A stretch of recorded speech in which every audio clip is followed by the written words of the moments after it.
Hi, everybody. This is Marlene with Miami Ghost Chronicles Stories of the Supernatural. And I hope you enjoy this new show, whether you're viewing it on the internet or listening to a podcast version of the episode. I do want to thank you for being part of my audience.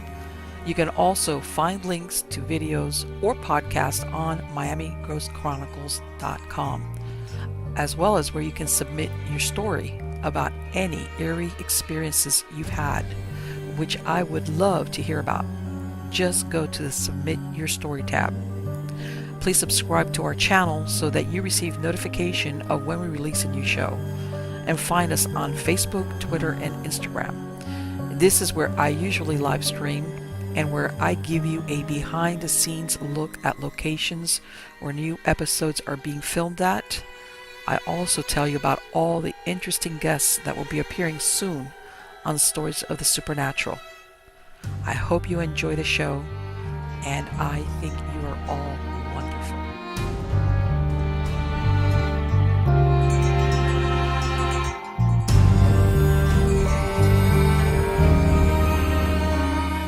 Hi, everybody. This was such a great interview with Steve E. Asher, who's an author and paranormal researcher, that I've split it into two parts. And right now, you are going to be listening or watching part one of that interview.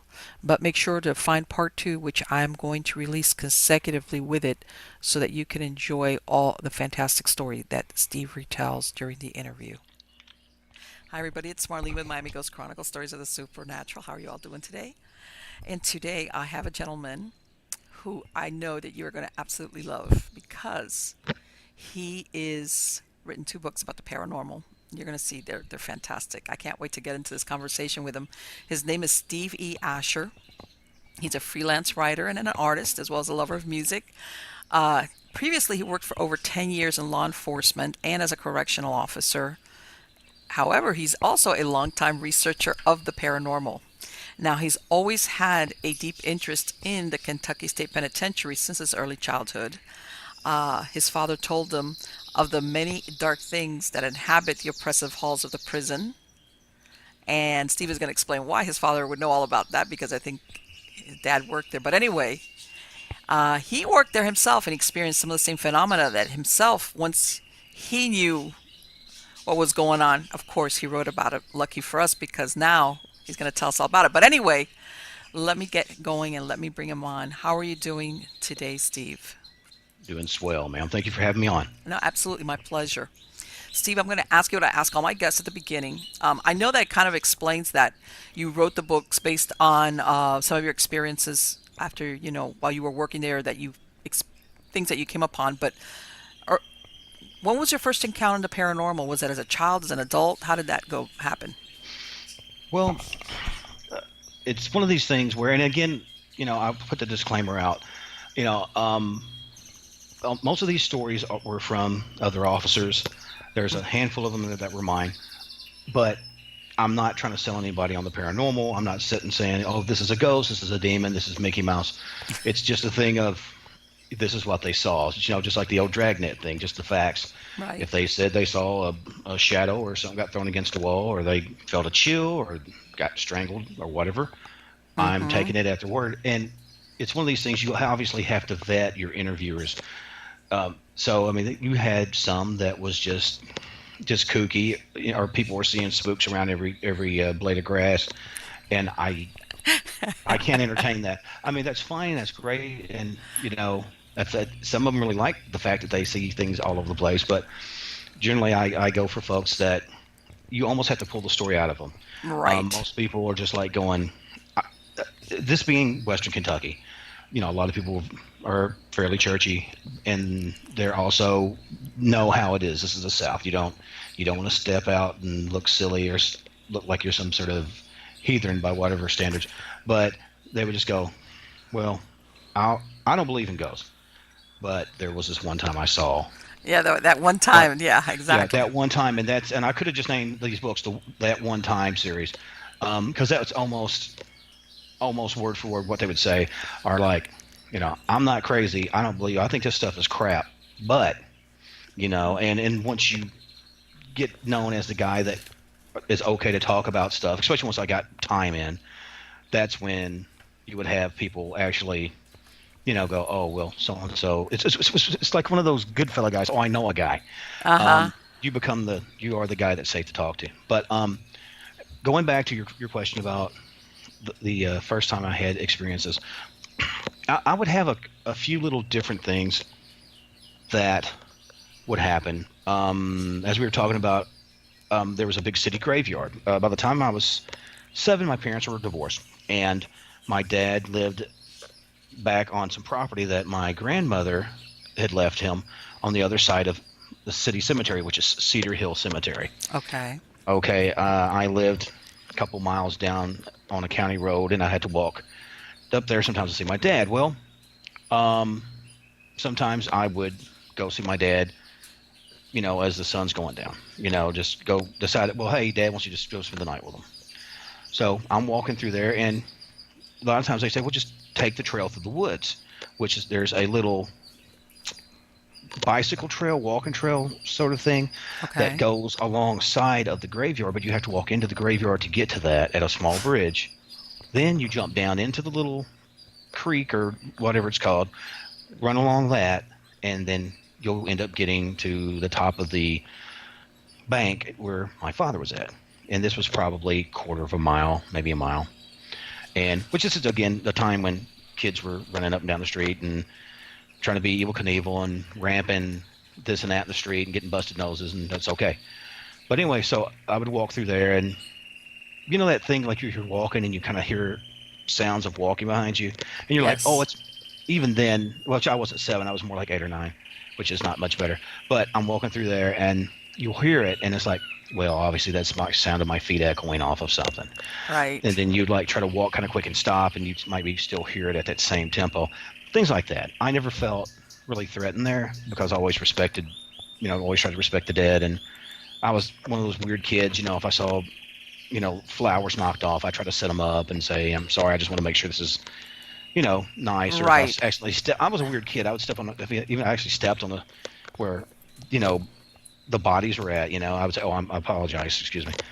The South, No. right? But anyway, but yeah, I would see, hear little things, see shadows there. But um, the one time that really stood out, I had a friend spend the night.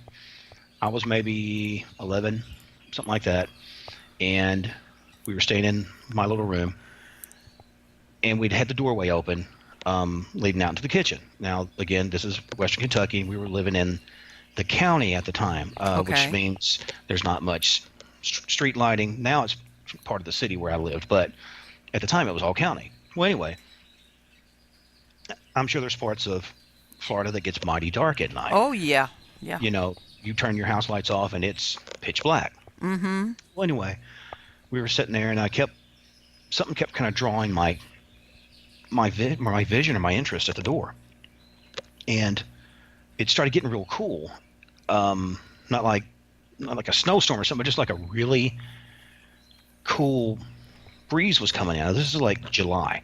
There Okay. was there was no breeze, and this at the time we didn't even have fans.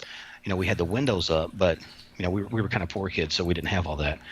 But in the doorway, it was very black, but something as tall as a doorway, almost looked hooded, was standing in the middle of the doorway. But it's not that I saw it; it was the fact that it was so black; it was blacker than the black around it. Oh my God, I've heard that description exactly like what you said, that it's darker than than the Right. darkness. Well, the crazy thing was, and like I said, it's one of these things. If I hadn't seen it, I would call BS, right? But it Right. was a thing where it and I'm sitting there I'm remembering as I'm going through it when I noticed it. My friend's name was Mike, and I was like, Mikey. I said, "Are you sitting?" He's like, I don't want to." He was like, he's an extremely nervy kid. I said, I don't want to. I don't know. I said, dude, do you not see that? He said, I do, and I don't wanna. So he's trying to go through the wall. So he saw it too. Yes. And the Oh, thing was, okay, let me explain this. Have you ever put your hand either on the back of a fan, and you have that kind of pulling sensation of air yes. Yes, going like that past your suction. body? Yeah. Yes, yes, exactly.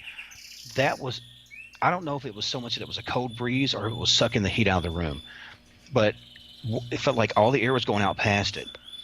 And then once it like realized that I'm like, oh yeah, we see you, it started to kind of move forward. I'm not talking like walking, like that weird creepy glide, real slow. So this was an older house, so it had one of the type of lights that you have to reach up and pull the string, right? Uh-huh. And I'm going, oh geez, and he's freaking out. God, I got to get out of here. We were in the corner of the room. There was no getting out. So, and I'm like, he's like, do something. So I'm scared, and I'm thinking I can't get out past it to get to my mom because she's out. So only thing I can think of, and I've used to be a fairly religious kid. I get on the edge of the bed, start singing "Jesus Loves Me." This I know of all songs that is my thing. I grabbed for, but that was it. Uh-huh. As quick as I started doing it, it started double timing it toward the middle of the room. Oh. I reach out. It's probably, I mean, it's not right on me, or I would never have done it, but it was probably 2 or 3 feet from where the light's at. I pull the thing. I fall back on the bed. I huddle up under the blankets. And I'm going, Jesus, help us, Oh my The God. light's on. Finally, I peek out from under the covers. Whatever it was gone. The cold is left. And the thing that I didn't mention, the air smell. Okay, I'm trying to describe this. If either of you've been in a really musky old basement, or I don't know how many times you've been in a mausoleum before. It has that sort of Yes. old death smell. It's not really bad, but it's like not like rotting, but I know what you're saying. It's like a Right. musky. It's something that, but you can tell something had died. It's almost like when you find like old mice or something. Yes, exactly. It's not It's fresh, but yeah. No, but it's enough to go, that's not right. Uh-huh. So anyway, but yeah, that was my first real thing, and that is the thing that made me go, no, I'm done with this. I'm done being scared of stuff. I was a really scared little boy, and so I went. He didn't spend the night anymore after that. I was Um, I was about he to was say, I done. take it that's the last time your friend spent the night over, right? No, I mean, no, and again, I don't see stuff all the time. There's a lot of times we'll do investigations. I see nothing. Because like I said, the guy or show or whatever you're watching that gets something every single time. I know. No I one's- know. I know. No one's got that kind of luck. I But know. I know. so anyway, But I'm surprised though that your friend that was there saw it just like the same as you. well, that was the thing because we were talking about something, and he was like, oh, like kind of like just kind of making sort of a weird, like a sound. I'm like, what's your problem? And so I looked. That's when I glanced over to the doorway, and I think he actually seen it before me. Because I'd asked him, I said, hey man, you know what? We'll say a prayer before we go to bed with this and that. And he's like, nope, no. He said, I'm good. He said, love you, dude, but I'm out. He said, I'm just we can play outside, but I don't want to sleep over again. And I've slept at his house before. There was no problem. Just for some reason, and that house wasn't even that old. There was a fair amount of alcohol abuse in the house. A lot of like a breakdown of a 35-year marriage. Okay. A lot of negativity, a lot of pent-up frustration, all those gory, emotions that equate Right. to misery and just a bad thing. Which when I was kind of small, I didn't get it. Right. No, But you were a child. And let me ask you, Steve, did you ever later on, did you ever compare notes with any of your siblings to see if they had seen something like that? yeah, actually, I did. It was weird because my brother. Okay, I had two. My father was a military guy during World War II, and he actually ended up being an officer, which I told you, like military guys like structure. A lot of times they'll go into law enforcement Right. or that. And he was there. He never told me that he saw anything. But my other brother, Robert, he lives there now. When when my mother finally passed, because my father passed, no, I'm sorry, mother passed and dad passed. When dad passed, the house that was in county came to me, and I gave it to my brother because we had a little place, and he was just coming through a divorce. Again, that ties all in with a lot of stuff. Right. But he still says, yeah, he'll still see things. A lot of times he'll get, okay, not at the baseboard, but like the top corner of the room. Okay. He might have almost like a shadow, like a little small shadow. Like if it was on the ground, I'd go, man, was that a rat or Right. something or something, big mouse. But sometimes you would see that. Sometimes I would see that as a kid, but not often. And like I said, that's one of those things. I don't want this to, these books to come off like I'm trying to, whatever. I do Right. not see. I don't see Jerry Garcia in Toast. I don't see.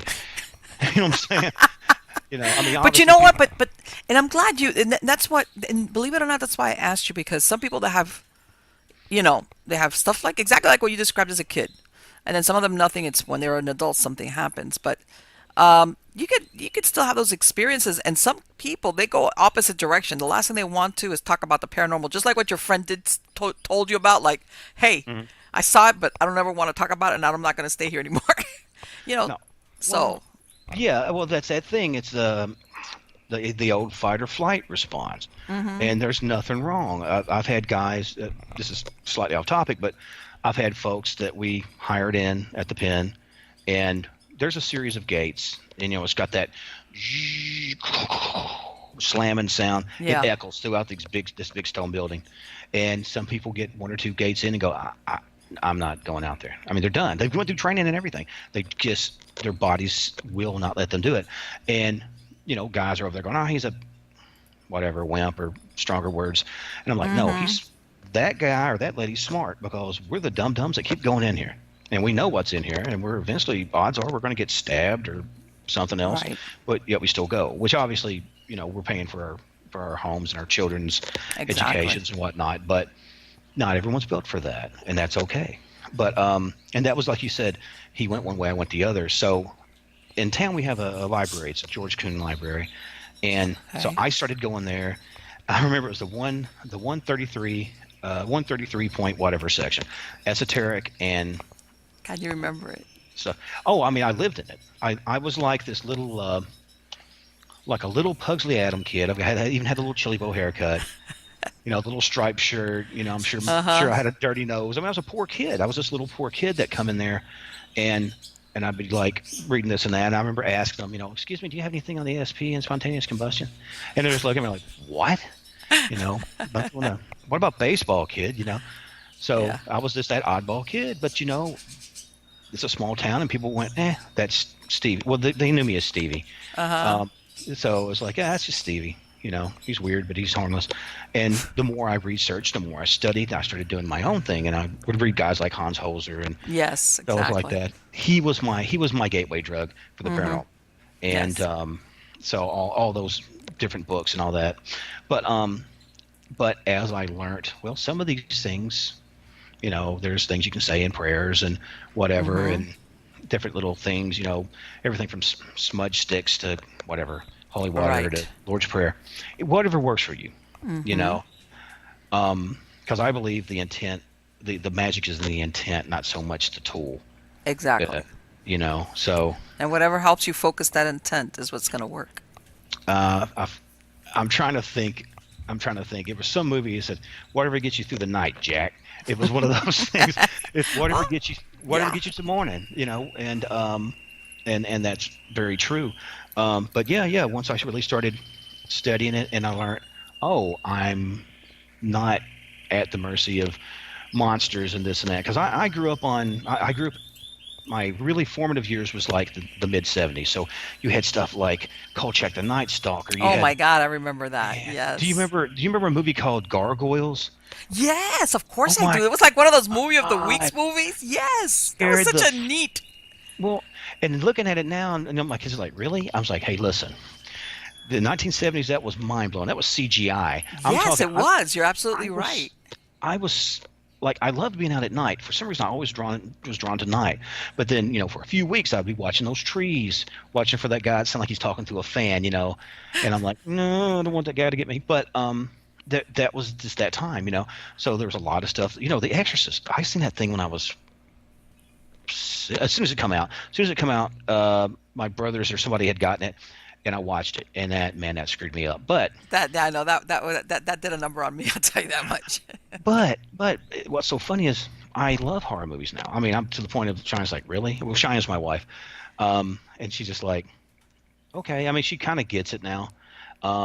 She was from a pretty straight kind of Mormon family, Mm-hmm. and I was kind of from a roughneck. rough and tumble, blue collar Southern Baptist family. So I kind of said, well, it's sort of like the Waltons on her side meets the Mansons on mine. And our kids are an amalgamation of both. I mean, hopefully in the best way. I mean, they've, like for Thanksgiving, okay, this has got nothing to do with our books, and I know I'm yammering. Like Thanksgiving, it became a tradition that we would always watch Rocky Horror Picture Show because it was one of my favorite shows. Because, of course, they had the big dinner and he's cutting up and stuff. Yes. That's just my quirky family. We've basically became the Addams family. I don't know what happened. But like you were saying, my brothers and them did say they saw some weird things.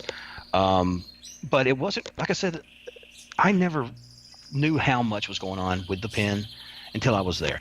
My father Right. had mentioned things. There had been a guy, late 60s or 70s. It was a lieutenant. And understand, have you ever seen like Gangs in New York? Yes. Okay. Wasn't there a scene where like they cut some guy's head off and set it up on like a curve or something for at the Yeah, yeah, court? I think it was yes, I know. Yes, Like the yes. butcher, I think, did it Yes, anyway. the butcher did it. Yeah. Yes. Yeah. The part that Daniel Day-Lewis plays the part of. Great. It was a great film. I know. My dad mentioned things like that happened, and where they would took the head and like rolled it down the hill, just like like you're playing bowling or something, Oh my and God. just that was normal. When I first started there, there was a guy who, okay, you have certain rights, pretty much, even if you're in what they call segregation. I worked when by the time I was there, it was considered a supermax. Right. And so people would have to get legal mail. That is your right. Because if you don't know you have a hearing, that's they'll go with your contempt of court.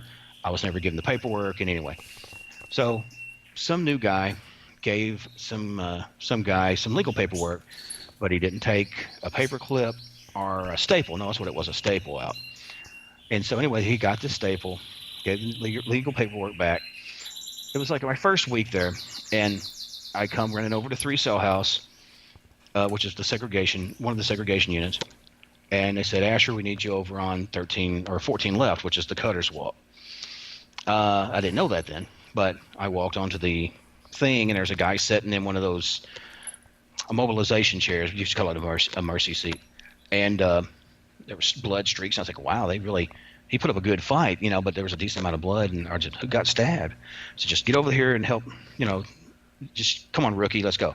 So I'm sitting there. He says, they're loading this up on him. Says, he was pretty much stripped out of his clothes, but he had a Okay. towel over his business. And I was thinking, well, that's weird, beat the crap out of the guy, but we, of course, want to be modest. So anyway, and he said, here, hold this towel. And I'm like, okay. He says, no, hold it down. I'm like, okay. So we're going out the door, and as we go out into the yard, I can feel, because I don't have gloves on, I can Oh. feel wet of the towel, and I kind of go, what's going on? And the guys kind of half out of it because they doped him because he was so violent. They said, just give a little look, man. I said, I don't want to look. He said, just look. And he had basically pretty much sawed his penis off with a staple. And that's not an easy or a quick No, thing. I He know. worked on I that know. for hours. Yeah. And, was the guy, to me, was the guy mentally challenged? And probably shouldn't have been there 100%. Yes. But that's Yes. some of the things you saw in an old penitentiary. They run on that concept of penance. Yeah. It is not a rehabilitation center. It is not a school Mm-hmm. for boys. It is not anything like a second chance halfway home. This is, you're here. We're going to break you down. Yeah. If you can survive it, you can get out. And if not, If you're smart, not come back. But, I mean, they had programs, later on, but it was still very brutal. oh And yeah, that I'm was one of the sure. things that I think caused a lot of the negativity that is in there, just for the Mm-hmm. nature of, because Sure. it's and I don't mean to say this and be dramatic, but it's a death machine. It really is. And you know, I've good Lord, I've seen so many spots where people were stabbed and beat down, and heads were caved in with weights, and people were raped, and all this mess. Yeah, because you're talking, and I imagine being a supermax prison, this is where they send the worst offenders, right? Right. Well, and this is the thing. Like, all right, say you have like a really strong gang guy Right. in Florida, to break up the cell. the state thought, well, here, well, we'll send one to Kentucky. Well, we'll send one to Idaho. We'll send one to Arizona. Well, Okay. that's fine and good, but these guys can still send mail to one another. So what you do is you have taken the infection and threw it in 5 other people. Wow. So now these different little gangs are springing up in these other towns and other states, and that's what you would get. We Wow. actually had some officers not long ago. I won't say their names because I don't know if it's public or not. That was attacked by some Aryan Brotherhood guys, and it's madness. You know, that's what people don't get. People, and there is a contingent. I always try to be real honest, and I try not to BS people. There is a contingent of officers that are kind of good old boys wanting to Mm. yell into doors at like people that are different ethnicities and calling them racial slurs. So they start kicking the door and go, "Open the door, we got to take them down." We used to Right. have guys that would knock on the door and says, "I'm who's wanting to fight today?" And then you start having X amount of people scream, and they would come out and they would go gladiator. I mean, it's just insane. It's Well, I imagine that.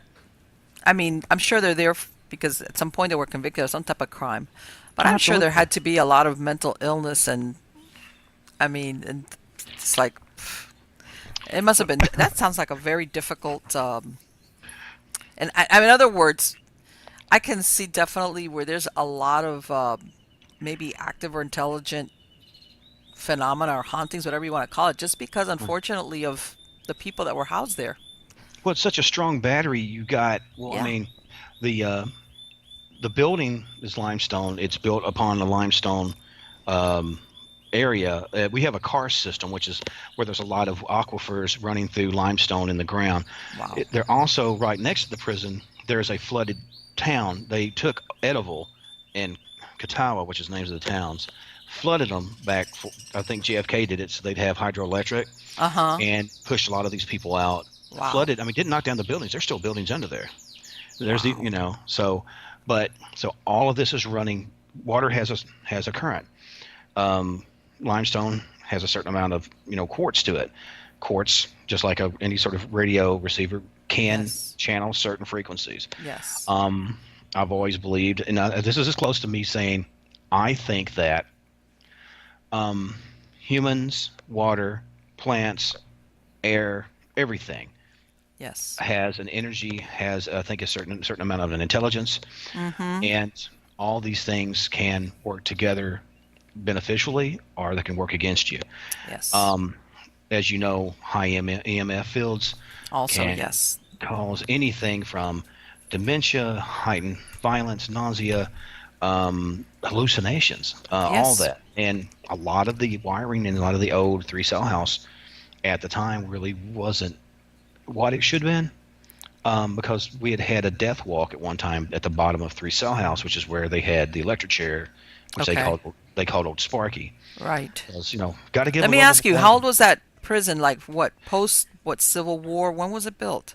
Okay, it went online I think Christmas Eve 1989, and if you hear that sound, I don't know if you can hear that train. Okay. We have a train. We Don't have a worry train about it. No, I called. can't hear it, but for me, I was Okay, like, okay, because I always apologize to people. They're going. I've had some people go like, "What is that?" I said, "I don't hear anything." But no, no, that's a train. It comes through occasionally. Sorry. Like I said, Western Kentucky. I'm very rural. But yeah, I actually tried to do an investigation while I was an officer there, and I went through Frankfurt and all this and that. And they said, "Well, no, you're a frontline officer. It's too dangerous, and we don't want you in there with recording devices for whatever reason. You may pick up a conversation. It could get a conversation out." And I'm like, okay. But and I tried that for forever to get them to do it.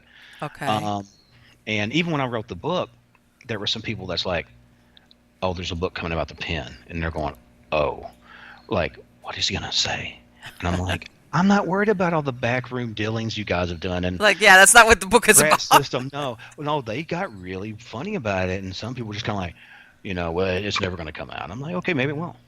You know, uh, but once they kind of seen it, then they had something else to be outraged about. Oh, that's BS. But what's so funny? A lot of the officers, especially the younger officers, who's not really part of that, really liked it. And what surprised me, that a lot of people, I've had people contacted me that have sons or whoever's are in there and have read the book themselves and would write, Right. yes, this is 100% right. Five cell house, second floor. You can What? hear people That's what I being was going to brutalized on ask you. second Haven't floor, you the had people showers. corroborate those stories after the fact also? I had, well, pretty much any story. Okay. Okay. It's like this. And, okay, you talk to five officers Mm-hmm. and say, oh, no, let me change it. No, no, no. So you talk to 25 officers. Okay. At least five of them have the same area with some sort of activity. Some of them are the Okay. same, but maybe with slight variations.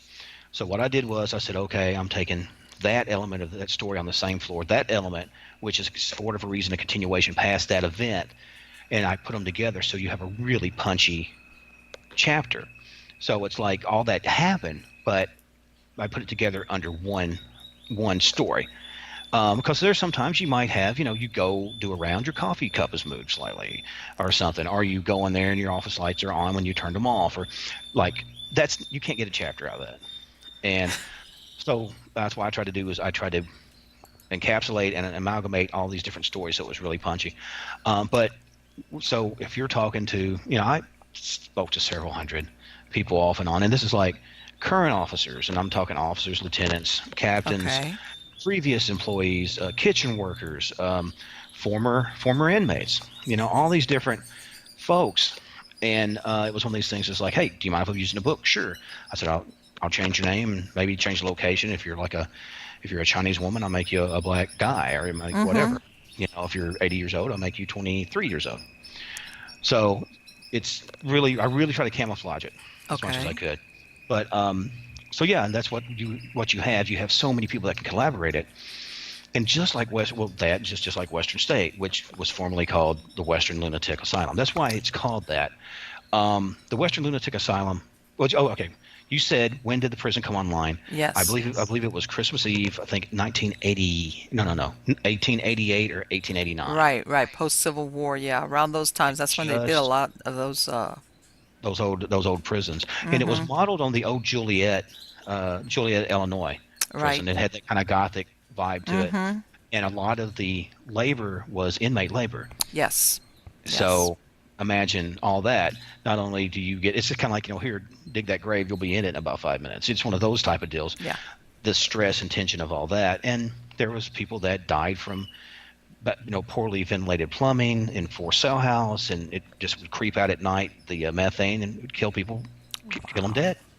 And that was just part of it. And but I was going to say about the Western Lunatic Asylum, and I know I've Yes. jumped over. Um, it was called the Western Lunatic Asylum because it was 1854, I believe, when it come online, and lunatic was just a thing. It was just a term, like moron or idiot or Yeah. mental retardation. The R word and Yeah, they stuff. were Uh, feeble-minded or whatever. yeah, well, there is a place in Louisville, I think it's in Louisville, Kentucky, called the Home for the Feeble-Minded, Mm-hmm. and it was just a thing, or there was one that's like whatever, hospital for idiot, or nincompoop, or some sort of kind of derogatory stuff you would hear on Three Yes. Stooges as a kid, but you never got that it was a classic medical term of the time. Right.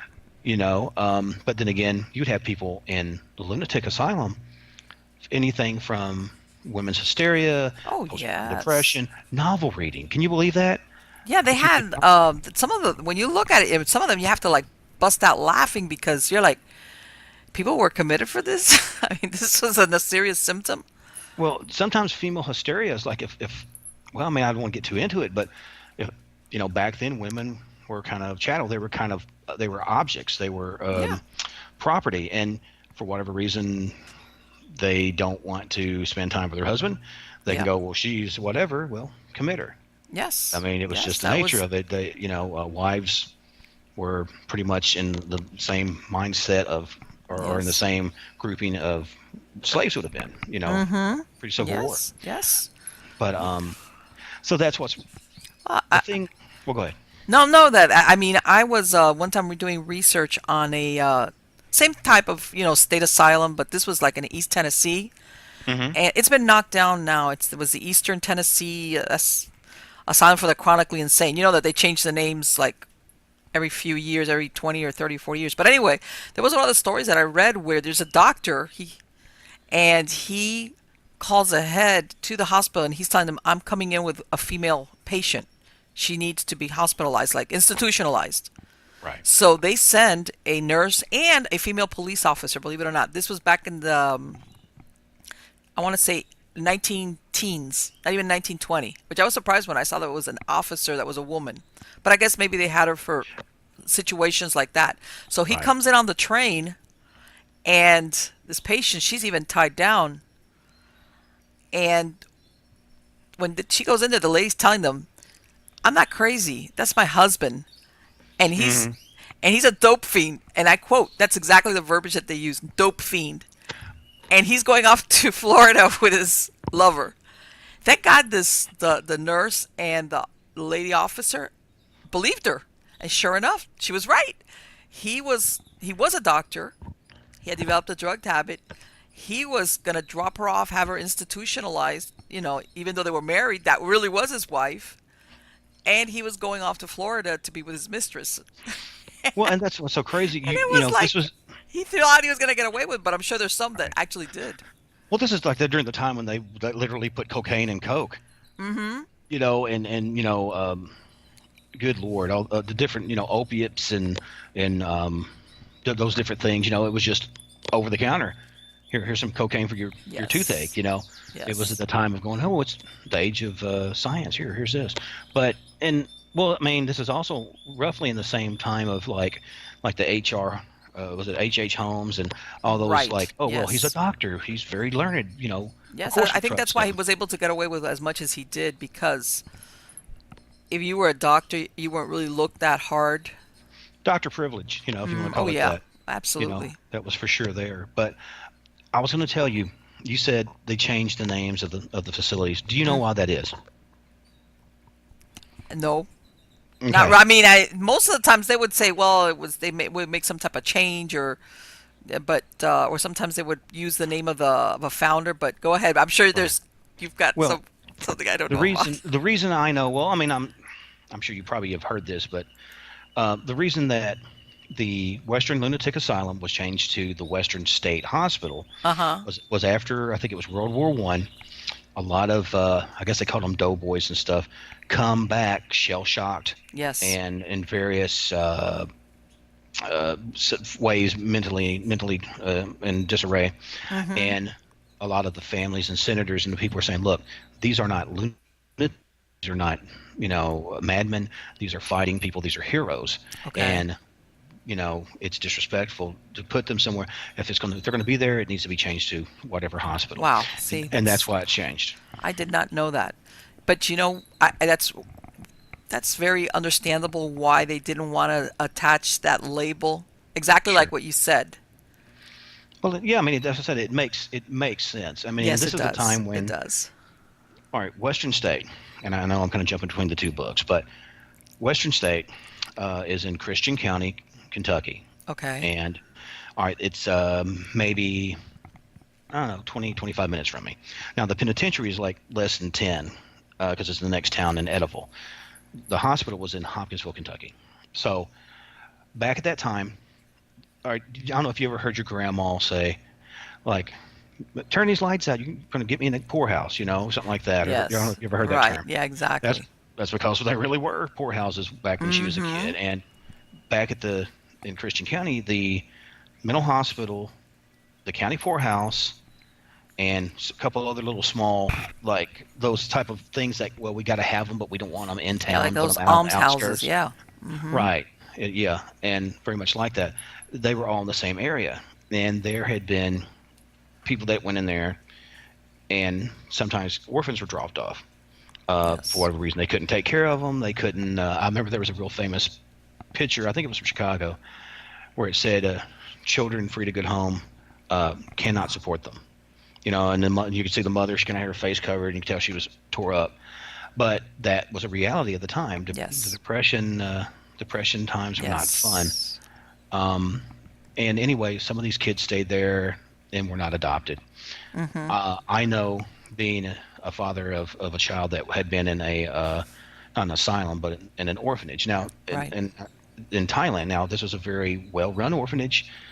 All the ladies there treated them kind of like nephews, like extended members of the family. Mhm. Especially my little boy, he was real animated and cute, and always did all kinds of cute stuff. So they loved him like aunties, you know.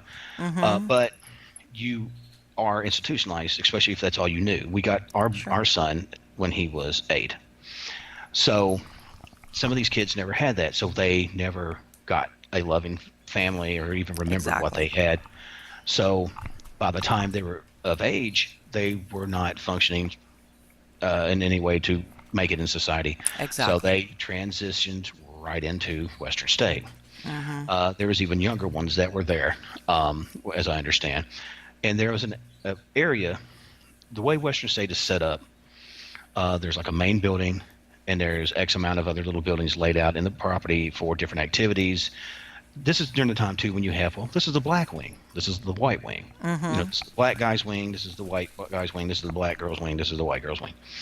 But at one time, it was also a TB hospital because TB was very Yes. rampant, and they believed, well, they just need some fresh air, clean their lungs out because that fixes Yes. everything. So they had big breezeways up on the top that was fenced in so they couldn't nosedive or something. Um, and after TB kind of went away, a lot of times they would have the little ones up there where they could play and get fresh air. They can kind of play in the halls, Mhm. but a lot of times it overlooked the main road, the main highway, and so they called it the Orphan Overlook. And I have a story about there were two of them that I guess they were brother and sister, and they I'm not sure if they died from consumption or something, but they supposedly they're still there. There was a woman that was working doing like data entry, Okay. and a lot of times that happens like would be like after the doctors leave. So she would come in mid to late afternoon, work to maybe 9 or 10 o'clock at night, have everything filed, have the paperwork ready for tomorrow, put them Right. in the doctor's cubbies, and that's it. So, but she would start noticing little giggles, little things like that. Yeah, yeah, not good off the jump. Little giggles, Oh. sound of little feet, tapping along, Mm, um, and where lights would flicker, just weird stuff. Well, mhm. she'd come back, um, and one this happened several nights. She'd come back, and the lights had went off, and she had grabbed her cell phone. Was going to try to turn it on because she thought somebody was at the door. Well, uh, the door pushed open, okay, and she was trying to get the light on, but I guess she'd hit her camera or whatever instead. Right. Well, the door popped open. She freaked. She dropped the phone. It went on the desk. It's the cleanup guy. So you're thinking, oh, thank God. Well, and she's like, I'm out of here. So she goes, and the guy is going down there. She feels something pulling on her pants, on her skirt, like a little bit, mom, mama type of thing. Uh-huh. She's like, I'm not. This is no, I'm not dealing with. She's walking now. It has glass, like where the breezeways at, because they don't always have them open. You can open up the Right. glass, the breezeways come in. Glanced over, and she could see like shadows, like these little Oh. pulling on her pants leg. Well, she runs out of there thinking, this is, I don't know, if maybe it's the place, maybe I'm letting it play into my mind. She left. Well, she ended up coming back. Um, I think it's the next day. Was going to get her phone during the day. Located it. It was under the table. The screen was busted. She's like, great, okay, because it's like hard tile floors. She ends up going and gets puts it up in the closet because she's having to get another cheap phone.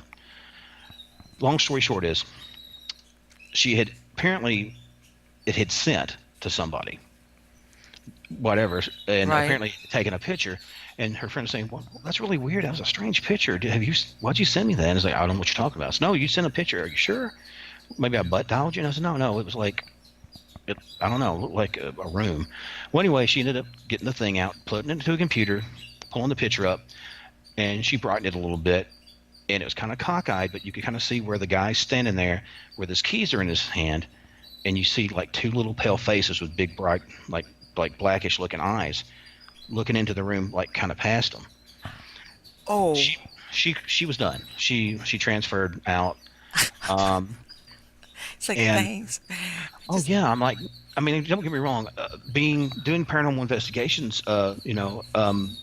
we've gone to a lot of places in, okay, around the prison.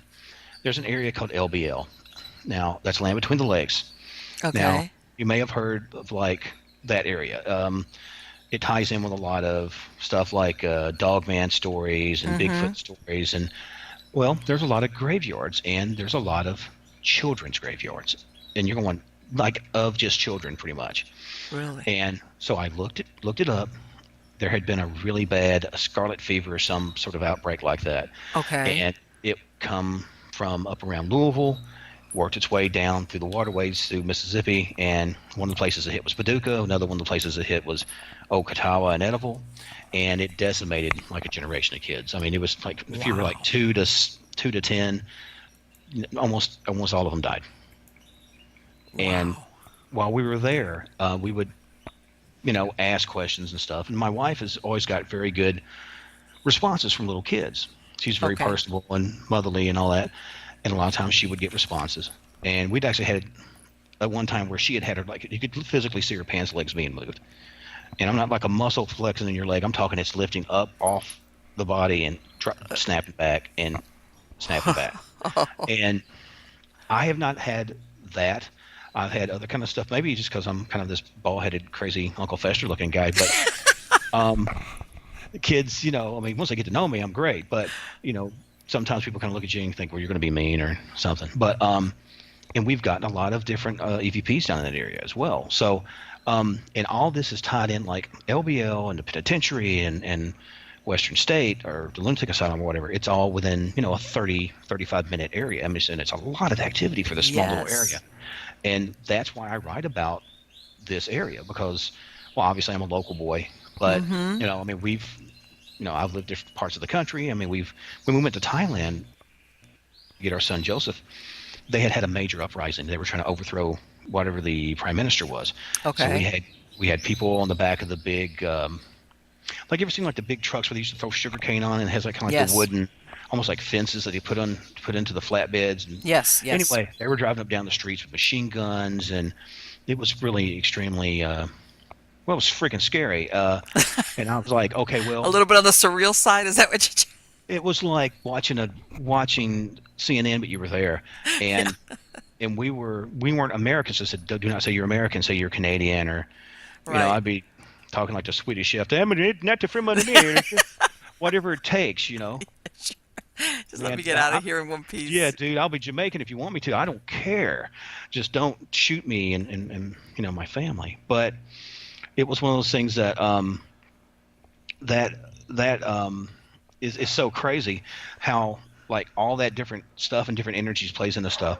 And I'm sorry, my dogs are going silly in the other room. Don't worry about it. Um, but yeah, that's the thing that, like I said, that I ran into being from the area here is that stuff pops off and things have happened that a lot of people don't even know about. There's stuff that, good Lord, I can write actually, I plan on trying to write a book about eventually about a girl that was murdered and thrown in a well. There's all kinds of silly stuff that has happened here, tragic stuff. Um, Okay. and I'll tell you this real quick since we're on the subject. Yes. Obviously, Hauntings of Kentucky State Penitentiary is about the prison. The Hauntings of Mm-hmm. Lunatic Asylum is about the hospital. I'm working on book 3 and 4, Okay. and I'm pretty much almost got them done. The third's going to be about a Catholic orphanage, probably about 15 or 20 minutes out from here. And the other one's going to be a revisiting to the penitentiary because I had so many people go, "This is cool, this is great, but why didn't you talk about this one?" There's this one inmate called Kelly Moss who went to the chair, swore he was innocent, and said, "I will haunt the halls of this place forever." That was the Oh. story. And this is back in the 50s, late 50s, early 60s. Okay. Well, anyway, and I said, well, I kind of know a bit about it, but I don't really have any Okay. eyewitness stories. And they're like, well, here, let me give you one because I've seen him, or I've seen that, or I've seen an experience here. So what's happening was I started kind of getting these little stories, writing them down to the point I was going, I have enough for a book. I can release another book about this if I want to. And people said, well, yeah, please, because certain people want to hear these stories. So that will be book 4 of that. But Okay. after Great. that, Fantastic. I want to ease back on the ghost for a second, just because, you know, too much of a good thing is still too much. And my books after that, which I'm working on because I'm a workaholic, I guess. It's going to be about this area. It's going to be about my town, but it's not my town. Okay, it's going to be about places that have the penitentiary in it, but it's not that penitentiary. You know what I'm saying? It's almost like a Stephen Right. King dairy type, right? Almost like you're See, going to use them as a model, right. as a Well, blueprint kind of thing. right, and it's basically all going to be happening in an area of one county, but these different places are going to be there, and it's going to be about some of the people that live there and some of the dark stuff they deal with, and some of the things that things that's always hit me sideways. We have a very large karst system, which again is a series of caves. It's connected with Mammoth Cave, Mm-hmm. and it runs through here, and there's a lot of aquifers, Right. and there's a bunch of caves under Princeton, which is where I live, Princeton, Kentucky, and Okay. I know some people that's went down in there, but a lot of people don't talk about it. It's almost like they're just super weird about the caves, and I can understand you don't want kids going into the caves, but it's like it's of course my conspiracy mind goes, why do they not want anybody in those caves? Yeah. Uh-huh. What's that about? So, but anyway, so that's going to be a premise of one of them. But like like we've said, you kind of use your energies in different ways, and Mm-hmm. that's more fun because I kind of get some of those little crazy ideas I had, growing up, and fears, the things I was scared of about the caves. Always hearing all these weird stories about stuff. Like supposedly there's like really big bats that live in there and different underground creatures that live there, and this ties in obviously with you know the LBL monster and Dogman and Bigfoot and all these other Right. underground stuff. There's even been talks of reptilian type creatures in LBL. You know what? The other day I was doing some research on something on what they call those tunnel monsters, that a lot of them are described like what you said. Not all of them, Right. but some of them, like almost like reptilian. And I was like, Like what? slee stacks, like from the old days, like from the Land of the Lost stuff. Like, Yeah, yeah, yeah. I was like, what? yeah, go figure, right? I mean, and like I said, and could it be BS? Some of it, but I mean, there's been a lot of people that's seen so much stuff in this Yes. area, and so it's just crazy. Can I mention a little show I do on YouTube? Yes, absolutely. Okay, it's nothing fancy. It's really really uh, Dixie cups and flossy. I mean, it's like there's no budget, and that's okay. I want it that way. I don't want it super glitzy. I'm just a real kind of down to earth guy, and a lot of times we'll talk about different stuff. I might have one episode where I talked about the crazy stuff that happened in Gargoyles, or I might have different things talking about some of the weird stories I heard growing up as a kid. Like, Okay. okay, did you ever hear of Bloody Bones? Of bloody what? Bones? Bloody Bones. No. Okay, did you ever see the movie Rawhead Rex? Yes. Okay, Rawhead Rex. Okay, when I was a kid, Okay. because my parents were very old, um, they, I assumed this was something because it's the South. I assumed this was a story that come from Africa, and Mm-hmm. maybe like it was a slave story because there are a lot of slave stories that became part of. Southerners are basically, enriched white folks from the South that took on a lot of attributes of slave culture because It that's just what it amalgamates. was. Yes, it It amalgamates, amalgamates. and exactly right, and you cultures cross pollinate, Mm-hmm. if I'm using that correctly. But so my mom had always told me this story, but apparently it comes back from the early Welsh and English, like Okay. early, like 15th century. The Rawhead Rex character and Bloody Bones were kind of like, how like you had Santa Claus and Krampus Yes, or exactly. Krampus, Yeah, how when they you were look at kind that of Grampus interchangeable. character, it's like, what? Oh yeah, he should. No, I don't want any part of that guy. Yeah, exactly.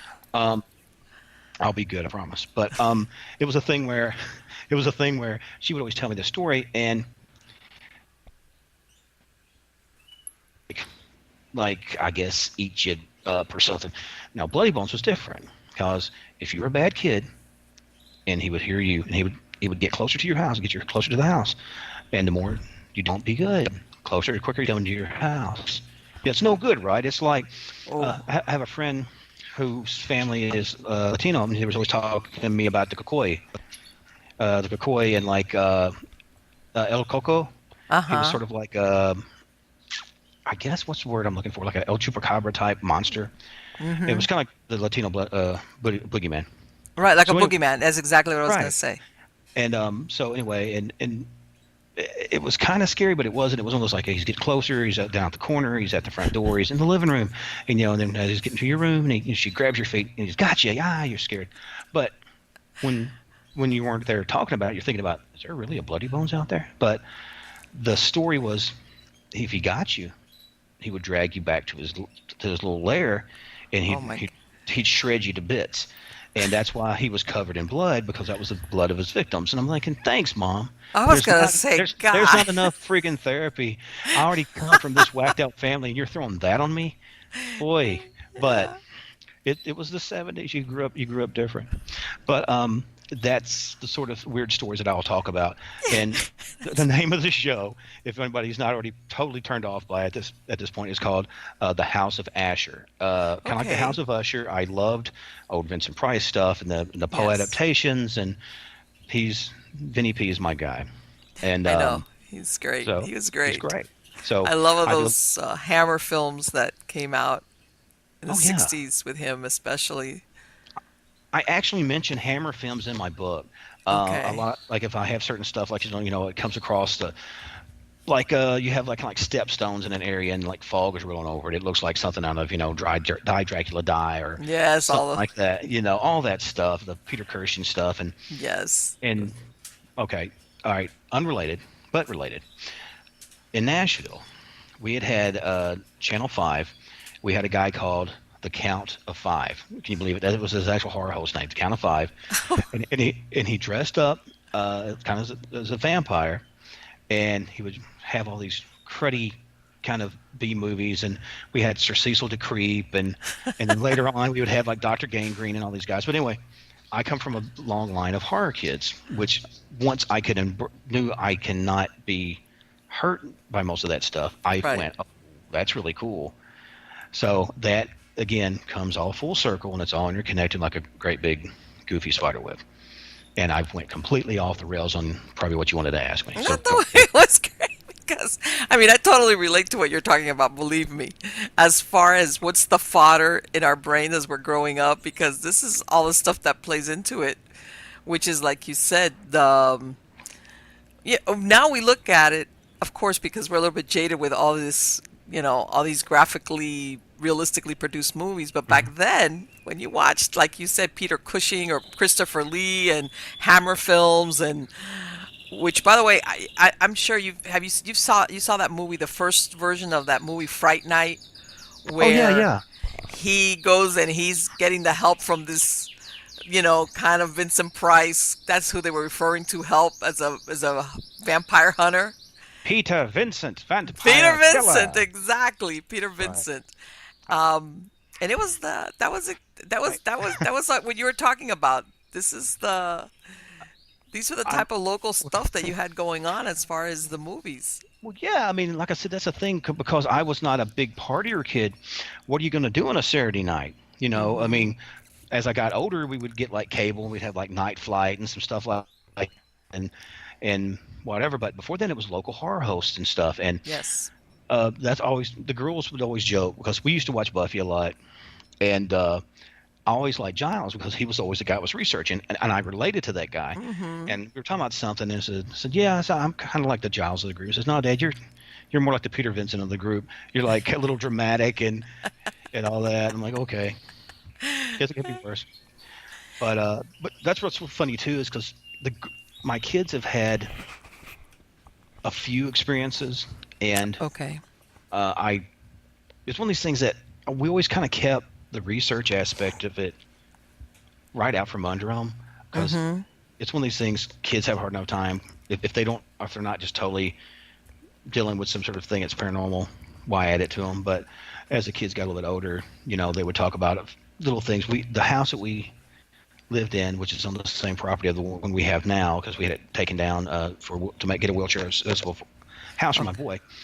Um, had been built in like about 1911, 1915, that Okay. area, and it had been a old railroad conductor's house, and it was back when they would go from Louisville Okay. to I guess it's Paducah or Clarksville, Okay. Anyway, and this was kind of in midway point. And so he would stop here, and it doesn't matter if he's going this way or that way. He'll be back probably about 6 o'clock at night. Anyway, Mm-hmm. we would have a lot of sounds of people walking up on our steps, like in Really? the heavy wooden boot type, old timey type. Mm-hmm. To make that better, where I live in Princeton, I live right across the street from Morgan's funeral home. I mean, people are going to be, they can Google me. Jesus, I'm right across the street. Come visit and say hi. So, but bring a gift. So anyway, I'm right across from Morgan's, and so we're on the back end of Morgan's funeral home. So we see every time they bring in a body. If it's What? 4 o'clock in the morning, we're the first to know. It's Oh such a my jacked God. up, jacked up thing. Because I would tell the girls, we were playing outside. I mean, not so much at night, but somebody comes in, there's like a white sheet. I'm like, let's get around the corner. Hey, look at the flowers, and stuff. Because I mean, we've seen people's, they're pushing them in. Okay, another movie reference. Do you remember in Young Frankenstein? Yes. And they got the guy out of the graveyard, and they're trying to push him on that gurney. They Mm-hmm. slides off. They pick it back up. The guy's hand falls out. Right. I've seen that. Oh, I have seen that. And what you got I to can understand though imagine though is, living across the street from a funeral home. well, it's a And, Stephen and King story in itself, right? I mean, it's perfect fodder. I mean, don't get me wrong. I mean, I'm writing some stories about funeral homes in my book, so I'm leeching from everything I've experienced. It's sure. it's basically a documentary, but it's not. But uh, understand too, this place has been in business since probably 1911. Good people, long history of funeral directors, and they've had both my parents, Okay. both of my wife's parents, our daughter Kaylee, who passed between my oldest daughter and my middle daughter. She Mm-hmm. was stillborn anyway, and my son Joseph. Not to mention some friends and other things. So we have sort of a nefarious knowledge of each other. Right. They've cared for a lot of our people and whatnot, and so it's that strange sort of In other words, yeah. you were even before. In other words, you were witness to what was going on. It sounds almost like before you were actually your people were going there. You were because you lived across the street from it, is what you're telling me, right? Well, once we married, me and my wife married. We had lived in Southern Illinois for a little bit. Before that, I was between here and Texas in the Four Corners area. But once we settled down, I was like, you know what? I don't want to raise kids and there's nothing wrong with Chicago. There's nothing wrong with this and that. But she has family in Chicago. I went once. I once had a luxurious head of hair. If you look at my picture now, it ain't there anymore. Some of that's genetics, but what was there went white. I swear, hand to God, I started getting the kind of I wanted to get the Vincent Price like white on the temples. It didn't work like that. It was like on the top of my head. So I'm like, yep, this has got to go. But I wanted to raise my kids in a relatively small town that I know Mm-hmm. that we could have some influence on the school systems and this and that, Right. and try to make it a better place. So we did. But the place that we were able to find was right here. It was a great home. But when you have an old house like that, you're going to see or have sounds of people cooking in the kitchen. There's nobody there. Sometimes you have like that parlor music stuff. Turn the lights Uh-huh. on. It's not there. Um, so I think maybe I saw more than I think I saw, but I think I became so dang normalized to it that it's just Right. like maybe I have seen a lot of weird stuff, but it's not one of those things where again it's okay. You ever seen the meme where it's like lights flicker, 1% chance of electrical problems, 99% demons? You know, that kind of thing. That's not who I'm wanting to be. Uh, I know, I know. I have laughed because I've spoken about this to other guests where it's like that's overdone. I mean, it's like but I mean, there's some truth to that because I mean, I've had folks that were on the teams and stuff, wanted to be on the teams, and they were just so for sure there's a demon here. They're so for sure. oh Which I was my like, first of God. all, if there's a demon, I ain't going because Yeah, right, exactly. It's like, they've give me a lived good here old enough. dead person, that's all I want. I don't think, you know what I'm saying? I don't care if you cross the streams, Egon. They're going to get you. Leave them alone. Yeah, And the absolutely. odds of actually running into something I would call truly demonic Hmm. is rare. I know. But, again, this is a section of America, middle America, and I tread lightly because, I got to go to sleep in this place tonight. Um, they are very religious, and Right. some are slightly backward. Um, so it's one of those deals where you kind of go, okay. But I mean, that's why, and even the way I wrote, when I wrote the books, I tried to make sure to not go, to not come in there like you said, like Doctor Strange with a cape and and I'm making all these weird occult symbols with my hands. Um, I'm just a guy. I'm the same kid that played in okay, the caves that I told you about. It runs Right. downtown. That's the heart of town. It used to be called Eddie Grove, and it got changed to Princeton. That Okay. used to be where the people on the Trail of Tears stopped. A lot of them Oh, died. I'm telling you, wow. there's a lot of really kooky, jacked up stuff in my area. But I played in there as a kid. I used to catch crawdads or crayfish or whatever you call them. Mm-hmm. I would find minnows. I would find old bottles from the old Princeton Bottle Company. Walking around barefoot, of course, dodging them Wow. like 2 inches. But so all that kind of crazy stuff is tied into that. But that's what I always tell everybody, because you're talking about being a writer, and I still kind of chafe at it a bit because, like I said, I'm a dad. I Right. try to help special needs folks. I do stuff in the paranormal, investigate it, but it's still very, you know, it's a weird pair of shoes to wear. Obviously you've got Stephen King and Dean Koontz, guys like that, and Patterson and stuff like that. I'm not even trying. Some people's like, I'll never be that guy. I'm like, I'm not even gonna try to be that guy. He's got his thing. I'm gonna just do Right. Well, mine. you know what?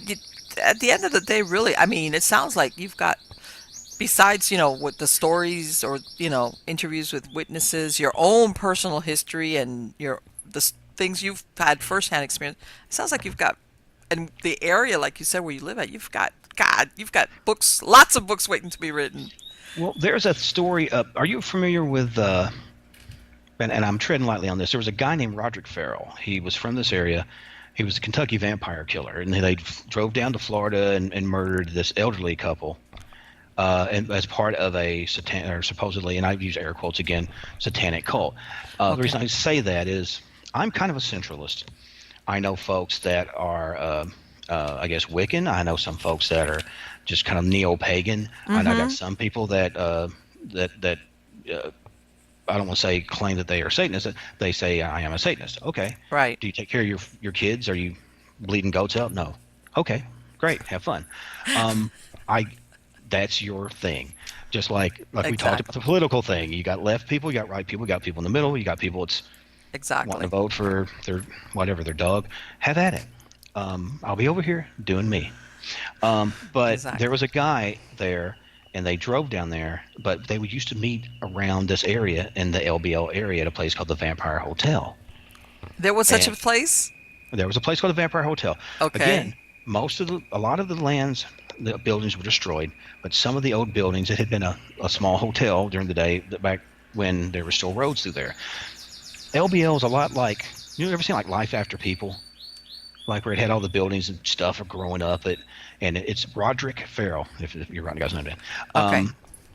And I met this guy before this went down.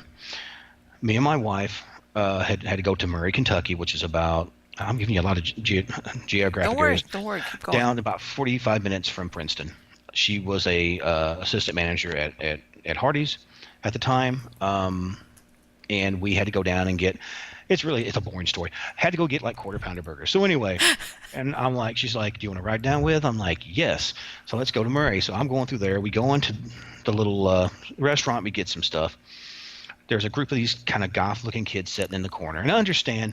I'm not judgmental because I grew up in kind of a rough family. I found rock and metal and got into punk and all that stuff. So I look, that I had mohawks from time to time and things So like you're that. like, Combat boots. that's their moment. That's what's going on with them right now. Is like, Yeah, that is their voice, and so you rock that. Go ahead.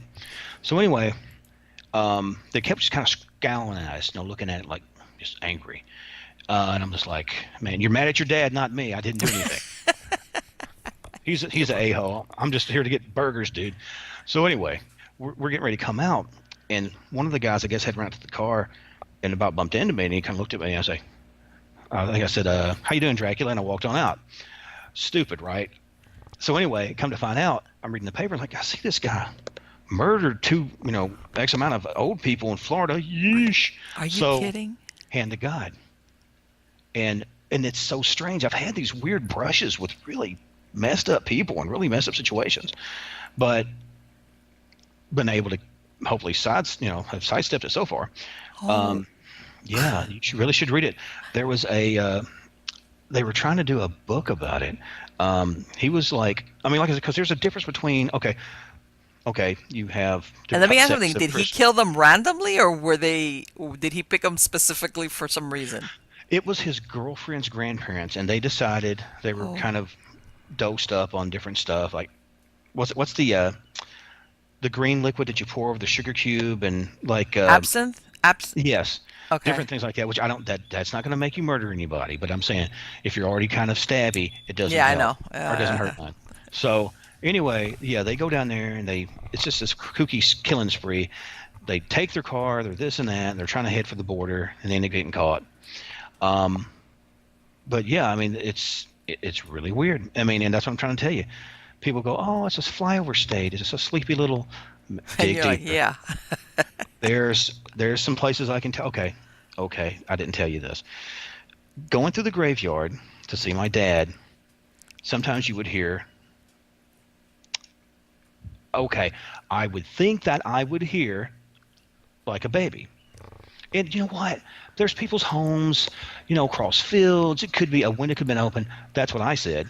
I mean, I walked faster, but that's what I said. I was And like, come to find out that there had been a guy who owned a lot of that area by my grandfather's property, who mm-hmm, had this is during the time when, like, again, women were like cattle. mm-hmm. Well, you've got a debt, the family's got a debt. Well, you'll work here as my maid, or wink wink, or whatever. Almost like an And indentured his servant kind of. servant, very much so. And Okay. apparently this girl got pregnant, and I'm not for sure if the girl was related to him, like a cousin, or off some which way, but it was not cool. And I hate to say that because I am in Kentucky. um I swear to God, I do not have overalls on right now, but I do own a few flannel or camouflage shirts. I will say that, full disclosure. But apparently the guy said, that's not my kid. And she said, I've never been with anybody. Well, he kept trying to get her to go to an abortionist. Okay. Back in the day, obviously, it's the backroom things. Didn't happen. Yes. Well, the day come for the baby to be born. He said, I'll tell you what, I don't want it to be like this, because they were talking, but he wanted to see what was going on with this kid. And he said, if this baby is mine, I will care for it, you know, for all its days. And she said, do you mean that? And he says, yes. So anyway, she had the baby. This is back in the time when, it's her first pregnancy. It was really rough. They dosed her up. She was out. He went, saw the baby in the thing, picked it up, looked just like him. And this is going to be a little graphic. So, you know, be aware. Go He ahead. walks out. He walks out the back door, because it was kind of a shotgun shack type building. Walks out, has a little blankie, or what do you call it, the cloth you wrap around the baby, swaddling Right. cloth. Mm-hmm. He walked probably 50 feet out, made a left turn, went to where the pig pens Oh was. no, my God, please no, don't tell me I that. won't tell. Then I won't tell you. But Oh, I he know where you're going with that. Oh my God. and he said, that's a pig, and he walked back in. No, he went and took the baby by the feet, smashed his head on the post. Because, see, something you don't know about pigs. Pigs will eat a human completely up, but you have to fracture the skull first.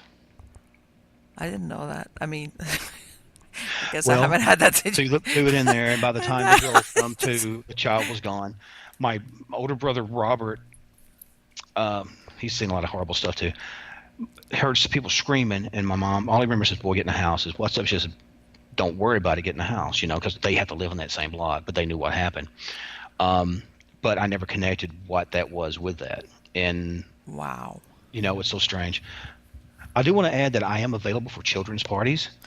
And You'll be a big hit. no, I mean, After all the little kids well, I'm sorry. That's the leave thing. screaming, "Oh, mommy!" Mom. No, I mean, it was just it was what it was. It was what it was, and there's just that vibe of kind of a hardened aesthetic and sort of darkness of this area has always been there. Okay. Um, and I think I've weathered it pretty well. I am a product of my environment. And so I've been on, you know, dirty word lock. Not to mention I worked in law enforcement for years. You get a mouth. Mm-hmm. So hopefully nothing slipped out.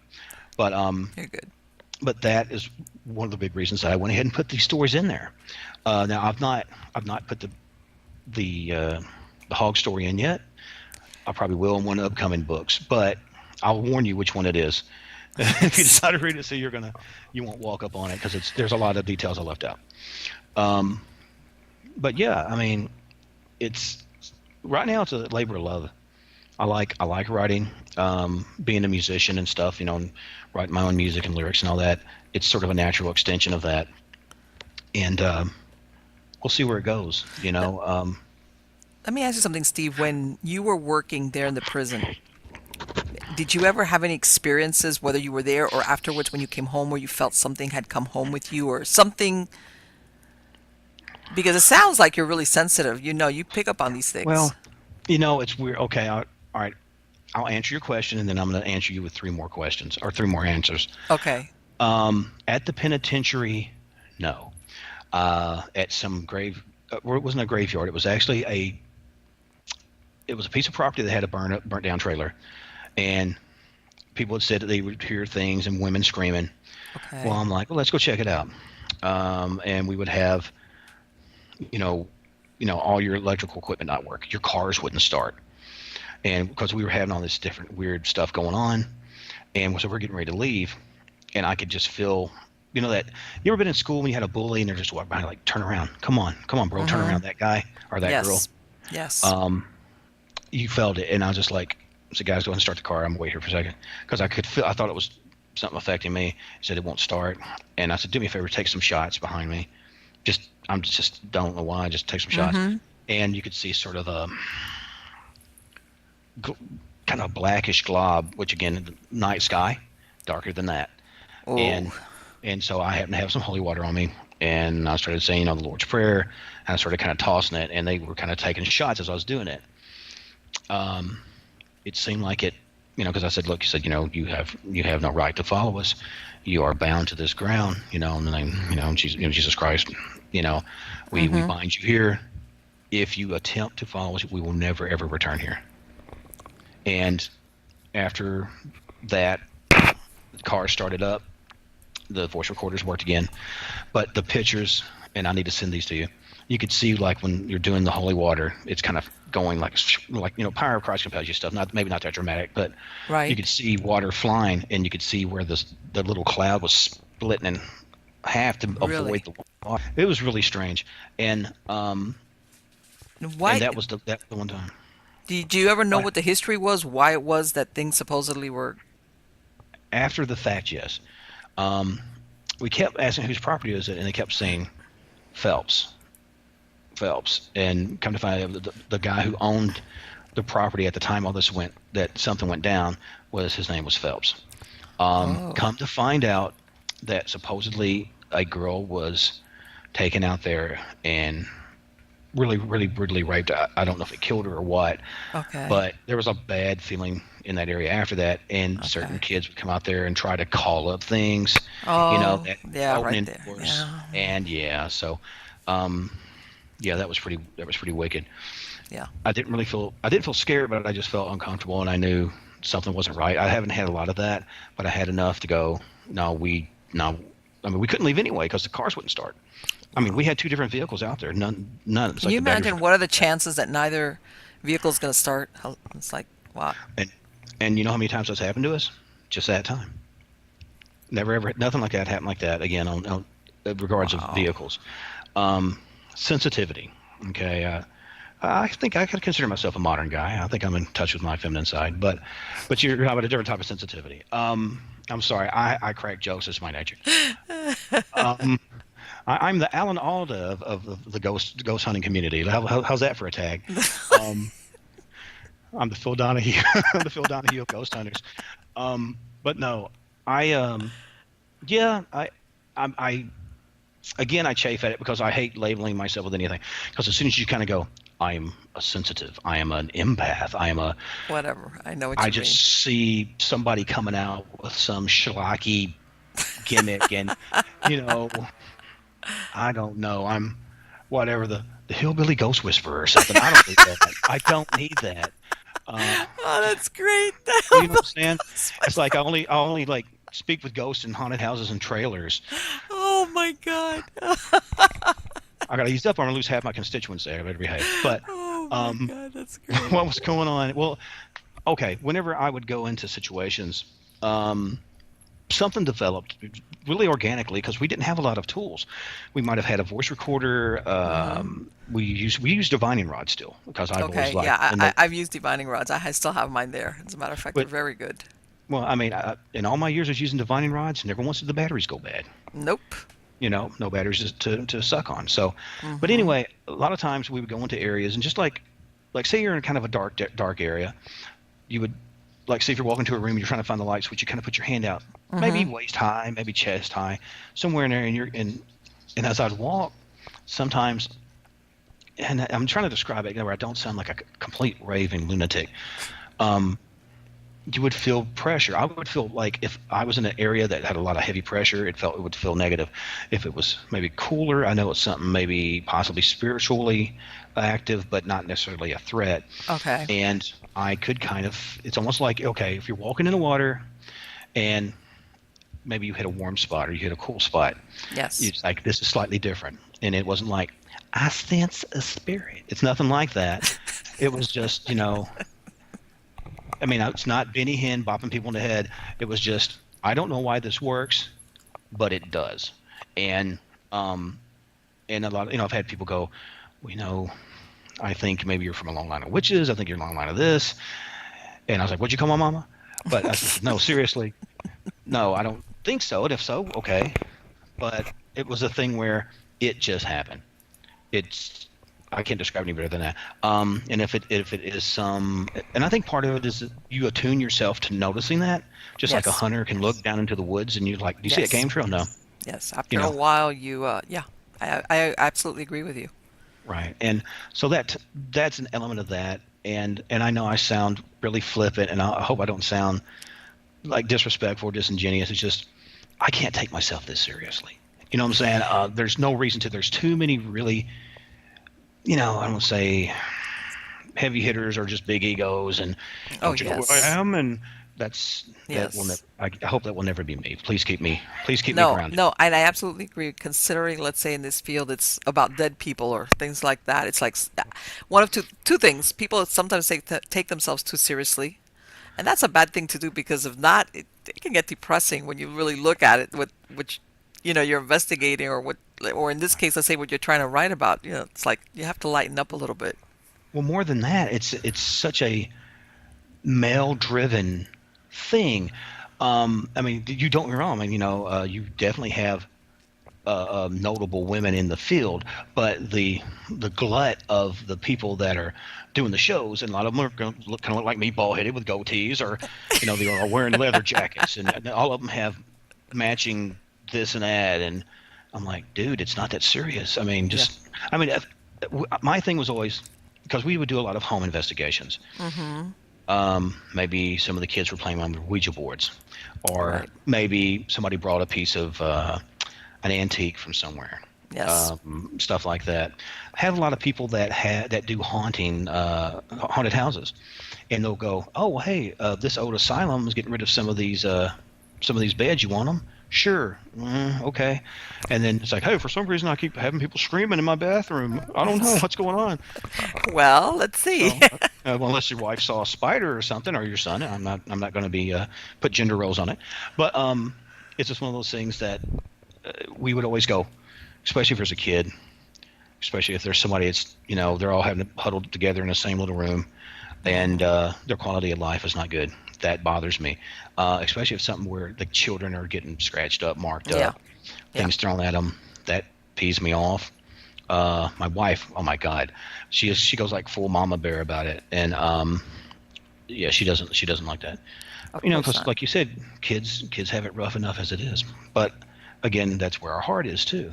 And so that's the sort of thing that always kind of, it Well, was see, one of the when bigger when that when took you're me a to. child, and let's say you're an adult, or the parent or whatever. So I say I don't want to be an adult, but go ahead. Well, if let's say something like that is going on, you have a choice. You can leave, move, whatever. When you're a child and something like this is going on, you don't have that choice.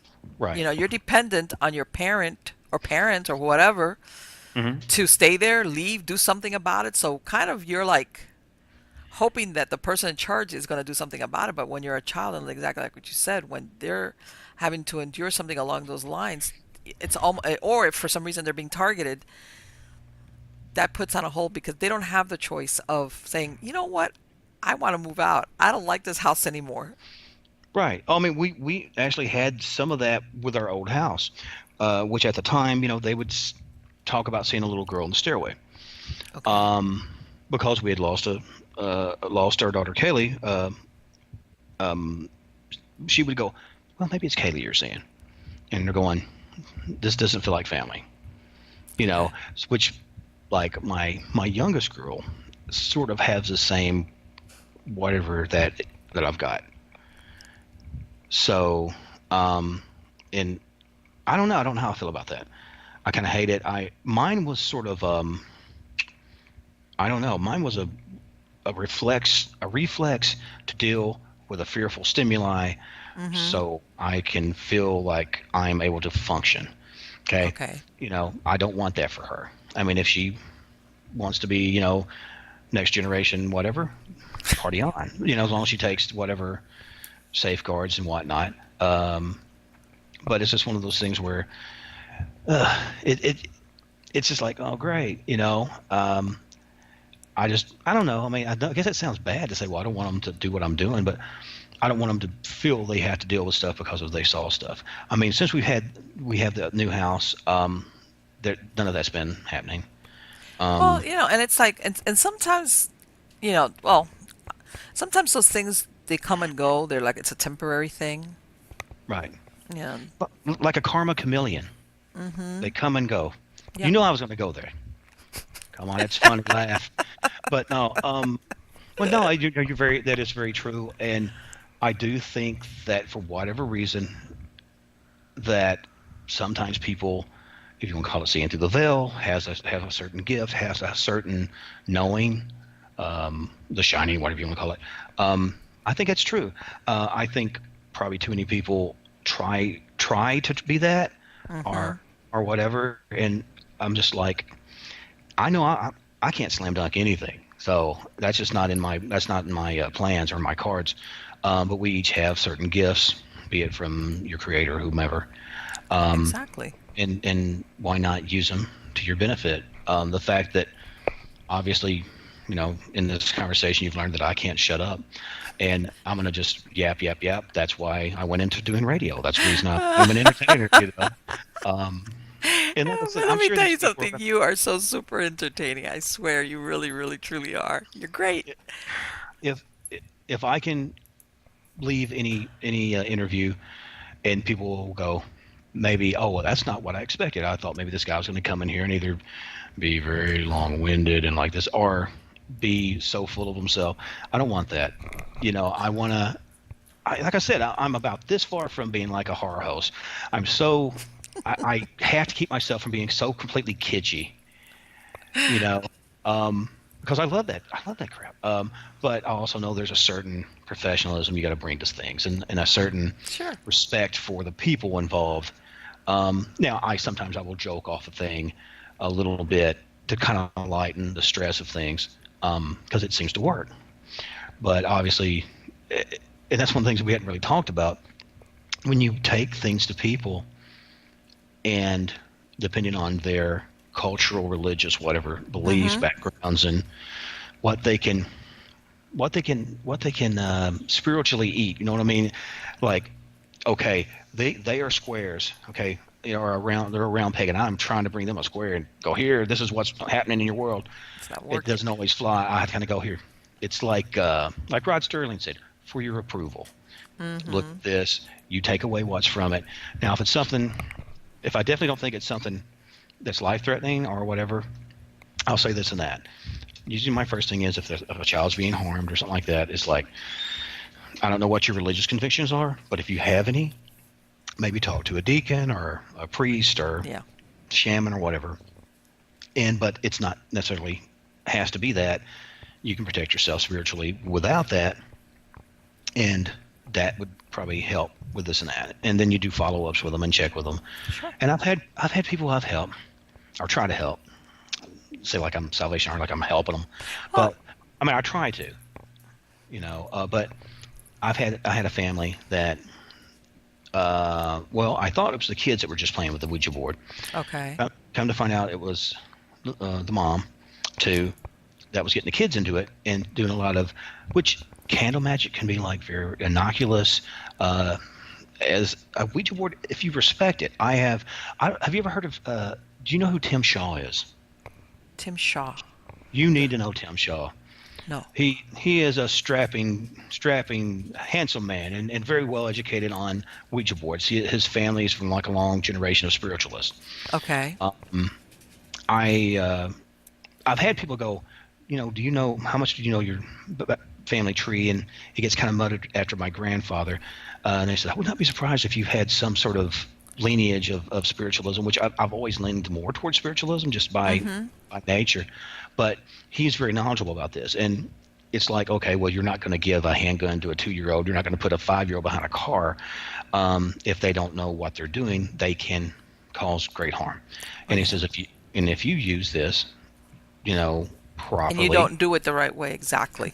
right, know how to close, the circles and whatnot, it can be a great tool and a great learning tool and whatnot. But when you have people that, that's that type of thing, well, when am I going to die? Or, I want to talk to the devil. Hey, let me, or whatever, or whatever negative energy, whatever, which sounds really goofy like an 80s horror movie, but sometimes you do get negative Sure. things or things that want to be negative things. Maybe it's human spirits. They're pretending they're demons. But they did this to the point that they had, it sounded like people running their nails up and down the walls. They would see like where they'd have a close to where the heat return is in the wall, they would see almost like black, like, okay, you ever seen like a mirage come off a hot Yes. rope?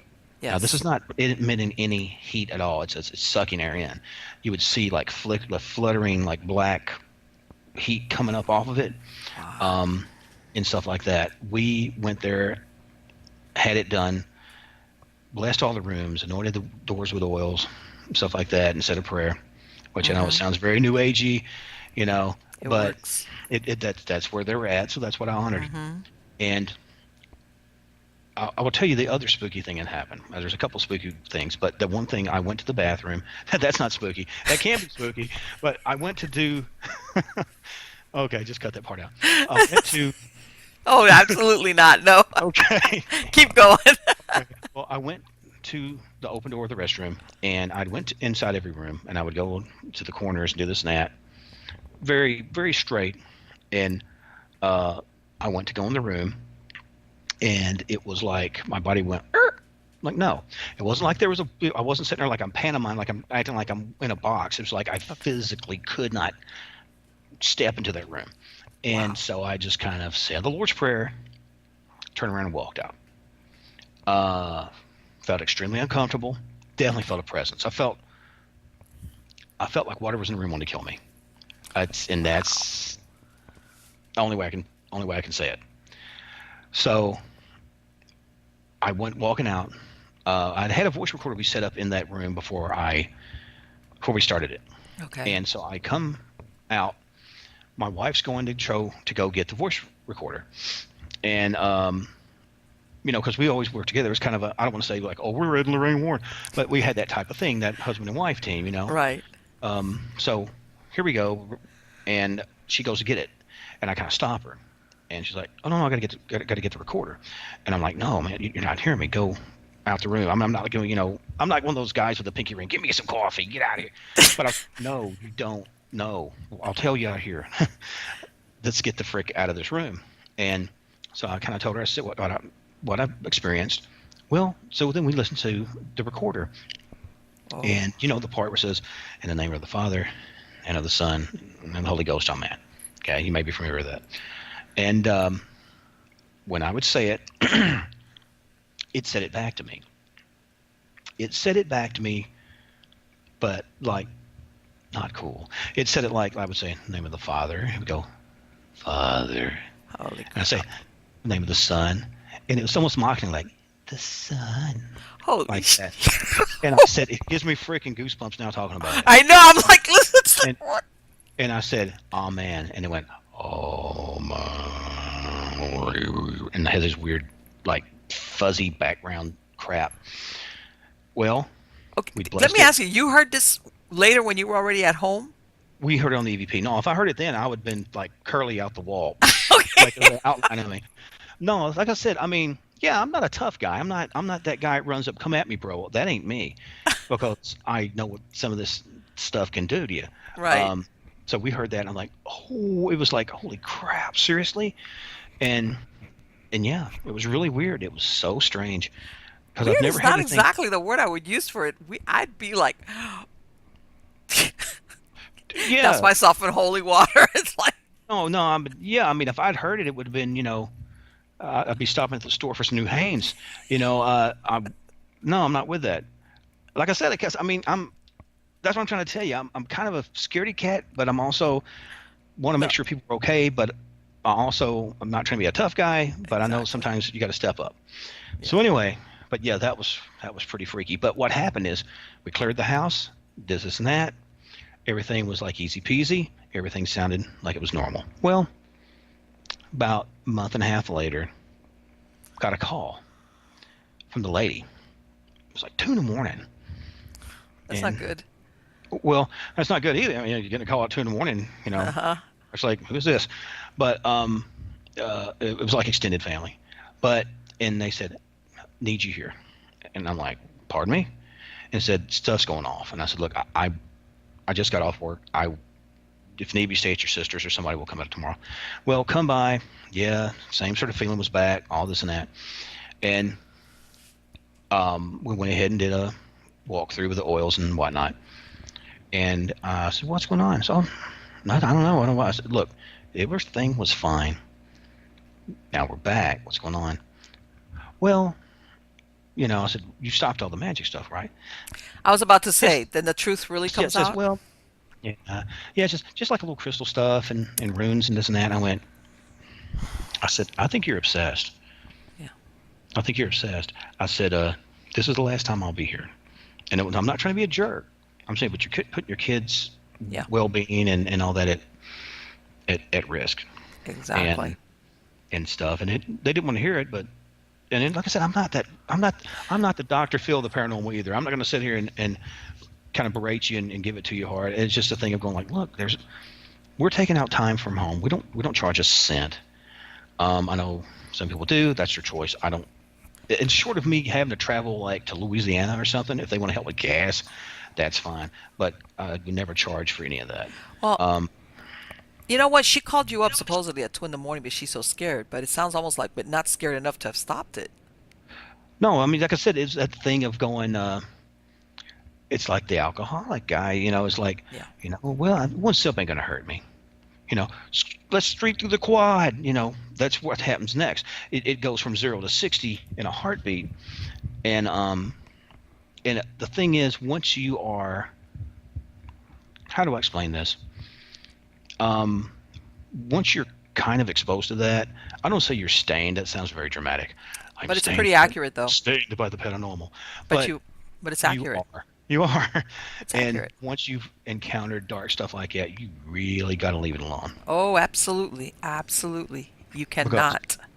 I mean, The Exorcist, Marin had dealt with whatever before. Years later, he's back at it, and it ultimately cost him his life. So, I mean, that's an extreme Yeah. example, Mm-hmm. but that's the thing, you just, I've actually had folks, and a friend of mine who worked at the penitentiary with me, I had to get him off the team. He was so obsessed with it. All he wanted to do was ghost hunt, and like all the time, all he wanted to just listen to EVPs for hours, this and that. That's not good. That is not good. I'm like, buddy, good. I mean, and I would describe him as he was a good Catholic boy. He was so good. He was what's the little guys that walks around with the wafers? The altar boy? Yeah, that guy. He was that kind of guy, and real good guy. And but he was really obsessed. And I had to look, man, you've got to take some time off. You've got to. This is not good. Yes. And he's like, man, this is what I love to do. I said, I don't know that. Just take time, And he had just got married too. I said, focus on that woman. Focus on making some pretty little kids. Don't just this will be here. Ghosts are going to be there. I guarantee there's ghosts that's been around for 300 years. They're not Yeah. taking off. And he had a lot of issues. He was having a lot of problems at the prison. He kept having things. He felt like stuff's watching me, and I feel like, and it's in areas, and he's describing the same stuff Right. that I encountered. So I'm not necessarily saying it was like a mental illness thing, but I But it said sounds like something he to him. was putting out an invite also in a way. Well, this is what happened, and there's a chapter in the first book, and I was talking to him, and I said, man, we really need to talk. Just hang out. Just come over, and I don't know, man. We'll play some Xbox. This is back when I'm still like kind of a gamer. Play some Hmm. Xbox or some rock 'em, sock 'em, robots, whatever, man. We'll just grab some country roads, listen to the radio. He went home and he blew his head off with a shotgun. He And what? yes, he went home. Oh my He God. spoke to his wife and went to the bedroom and took his shoe off and yeah. So there's this funeral and all that, and I could not help but feel somewhat responsible. I mean, obviously, I didn't say go home and shoot yourself in the head. I Right. did everything I could to try to get him separated from. I am not saying ghost made him kill himself, but No, I no, am no, no, saying no. I know the what you just. obsession, the Yes. obsession with the interest and and I understand that I'm an obsessive person. I come from a long line of like drinkers and this and that, and so I understand obsession. I write obsessively. I had to literally push the computer away and go, yep, I'm walking outside. I don't want to look at it for 45, 50 minutes because that's all I'll do. Um, so, yeah. So that was really hard for me. That was not long before I ended up leaving the penitentiary and started trying to work with special needs adults and stuff. There's casualties in this. People don't always talk about it. Yes. I mean, you Yes. talk to people who are ufologists and different things, and when I say conspiracy people, I'm not saying that they are nuts, but they look at different conspiracies and try to prove them or disprove them. And Hmm. sometimes those people, for some reason, his brakes just went out, or Yeah. whatever. I'm not saying that that is 100% what happened, but I know my friends did, and we actually got just completely out of investigating for a while. It was not until I started writing the books that it kind of, it's just kind of like, maybe it's time, and that's what brought me back to it. Just that love of it and love of my friend. But it's bittersweet. It's just like I'm sure growing up in a bigger city, you've probably had friends that's died different ways and lost Hmm. friends along the way, and you know, it's just like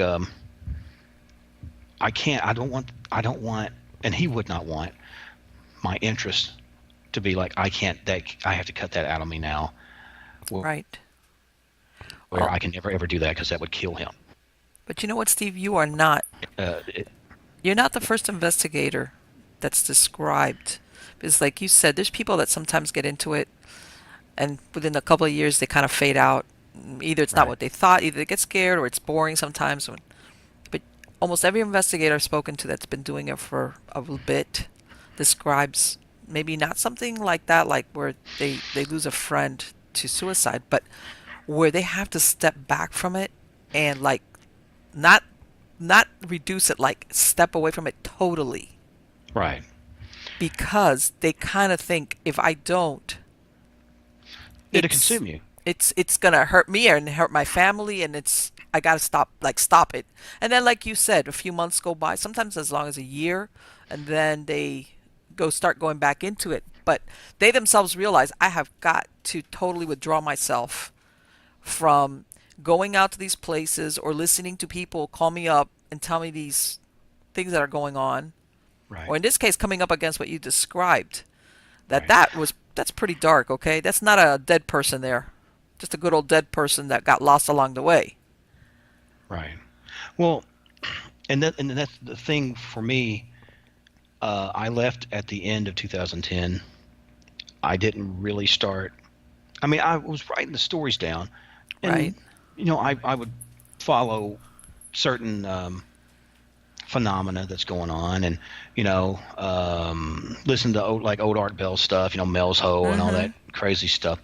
Um, but the actual investigations, I was out of that probably close to 4 years. I mean, I was just Yeah. like, Say. can't even look at my gear. I just had to leave it alone. Um, but like I said, once I started doing the writing and stuff, I was just compelled to get back to it, and we still kind of pick and choose it. I mean, Yes. we're not, and then run into everything. And obviously, it's a thing, I mean, I'm getting a little bit older. We got X amount of kids. We have special needs kids on top of it. Sure. And so anytime that we step away, that means we have to have someone that we trust to care for our kids. And Mm-hmm. that's time away from our kids and all that. So, we're kind of stingy with our time, Sure. and with that, I mean, I don't know that maybe that's just the way I'm taking it. I feel I need to say a joke because I think it's getting way too serious. Maybe I can make a fart joke or something. But no, but no, But you know what?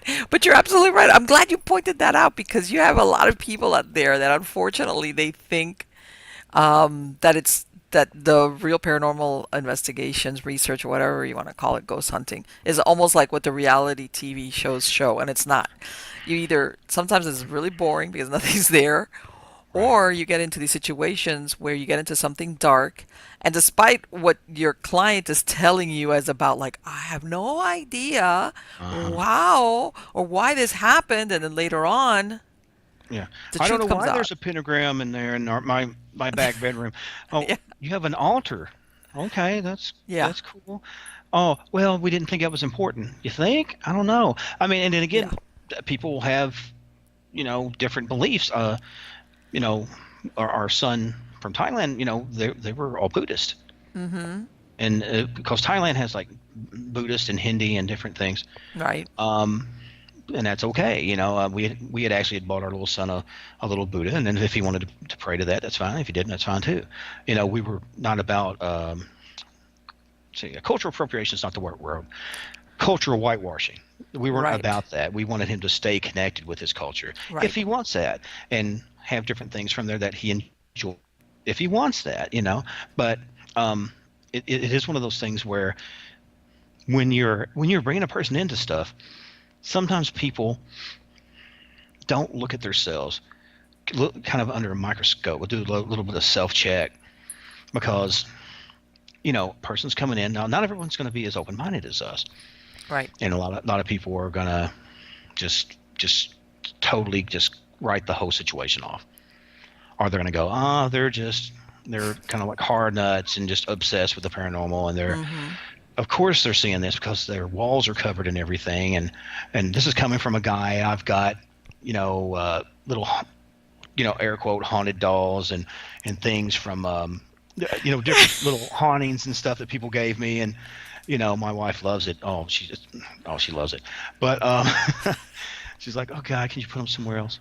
But It's looking at me. but but yeah, but I mean, like you said, you kind of have to measure where you're at, and when you're because if you're bringing a person in to a situation that's an outside party, that's one of those things that a lot of times people are just gonna make a quick 5 minute kind of I'm trying to say okay, I'm having a pause, uh, a judgment, or what do you call it? They'll size you up really quickly, and Mm-hmm. then even if you actually are having stuff, they're going to write it off and go, this guy's a wackadoo or whatever or something, Right. or an attention seeker, and you get that. I mean, I've had people that, for whatever reason, they maybe just sad people, maybe just Mm-hmm. lonely people, and Yes. it's bad. I don't talk down to them. I just kind of say this is what I see or what I don't see, and maybe you can talk to this person or that person. because you don't want to sit and go, well, have you been under a doctor's care, or have you been? You don't I want know. to Well, say that. you'd be surprised. A lot of them will tell you, yeah. It's like, Well, yeah, I mean, but you know what? I guarantee some of those guys walking on the street talking to themselves, they're talking to something. oh, absolutely. I believe that. Yeah. See, that's the thing, and I've discussed this before. I said one thing does not exclude another. Right. You know, Well, it's not an either or thing. right. And there's usually more under the cover of situations. Oh, Um, absolutely. all right, talking about prison. Whenever a lot of times we would have to go into cells and check cells for Hmm. contraband, anything, cigarettes, food, weapons, whatnot. Um, and sometimes you might find 2 or 3 feet right into the cell. Oh, there's a bottle of, some aspirins. Apparently, this guy's been getting aspirins, been saving them. Oh, hey, cool. Well, that's considered because he's hoarding it. That's a charge. And hey, we're great. We're done. Sometimes people will put that out front. So it goes, oh, hey, got something. Cool. We're gone. While they got something bigger Right. elsewhere into the thing. And that's what happens sometimes with people in those positions. Hmm. They just don't give you the whole thing. I'm just Yeah. like, look, I'm like, trust me, I can handle weird. I've been around. Just lay it on me. Yeah. And then if it's something that's just too far out of my ability to, like I said, to be able to eat the paranormal situation, I'll Hmm. have to say, oh, this is out of my expertise, and try to send them to somebody I think I can help them. Well, you know what? There's also, and I found my own experience as well. I've been doing it since the 1990s, which is also when you see somebody that finally, when they actually have somebody come in, they're genuinely, truly scared. Right. Yeah, you can read that. I You mean, can read that. right, And if you tell them do this or don't do that, they follow it to the letter of the law. right. Uh, And that, and even if the person, I mean, because like I said, I think people that when I say obsessed, you have the 2 or 3 steps of people getting to the point where they could be considered possessed or something. I have hmm. not knowingly encountered possessed people. I've seen people that I would say would seem in some sort of throes of a either religious or psychological Right. issue. Okay. But like you said, there's some people that, like you said, are so still into it. It's just like, hey, I took heroin and I almost overdosed. We shouldn't do it anymore. You're right. 2 months later, man, Yeah. I wish I had some heroin. Yeah. Just because their body's going, you need Yes. this, Yes. and it's what you're dealing with. You're basically dealing with a spiritual addict on that level, and Hmm. it's sad because sometimes you just can't help them. Well, I've you know had, what? And unfortunately, and in those cases, I'm going to tell you something. They're rolling out the big red welcome mat to something like what you heard that EVP on. right.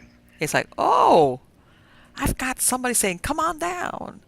And man, what they Right. get, and then those are the ones that maybe sometimes a year later, they're like, then they're really, really scared. Then it's like the excitement is over.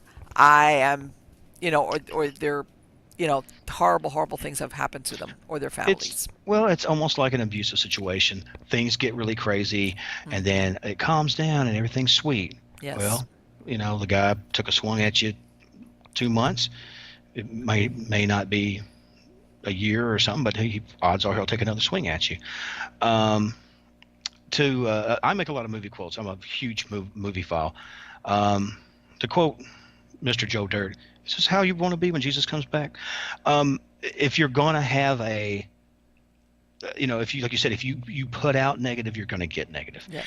If you're going to try to put out some sort of civility and whatever, generally you get that back, Hmm. um, or at least know kind of how to push the other stuff away. And so, like I said, see, that's the thing, because working at the penitentiary, I've been able to, walk through a lot of different places. I've been in places like down under the prison because they actually have like had a small whipping post in dungeons where they would hang men My on God. the walls. Oh, I'm telling you, it's brutal. Yes. We've had guys beat to death. We've had people thrown off the tiers in Fort Sale House. They used to call it Watermelon Row, and Oh. Okay, they weren't serving watermelon. The reason they called it No, I. watermelon roll, I don't know if you've ever heard of watermelon like fall off the top of the building and hit and pop. Yes. Yeah. Okay. Again, children's parties always available, but you would sometimes hear things like that. You would hear somebody give a woo, a yell, and you like look up thinking somebody's throwing something at you.